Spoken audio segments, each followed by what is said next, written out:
Did you know a man escaped from maximum security prison using a helicopter 3 different times? In July 2001, guards at Luynes prison in France watched in disbelief as a helicopter suddenly descended into their courtyard. Pascal Payet, a convicted armed robber, was serving time in one of the country's most secure facilities. But he had been planning something unprecedented from inside his cell. The helicopter landed for exactly 90 seconds. Payet climbed aboard and vanished into the sky. 2 years later, he did it again. Another helicopter, another impossible escape from Grasse prison. But his most audacious breakout came in 2007. This time, he orchestrated the escape of 3 other inmates from Grasse prison, proving his criminal mastermind reputation.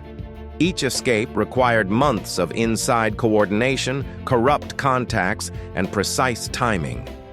Prison officials were left scrambling to understand how their security had failed so completely.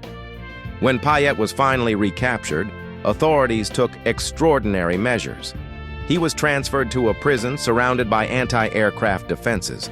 No more helicopter rescues.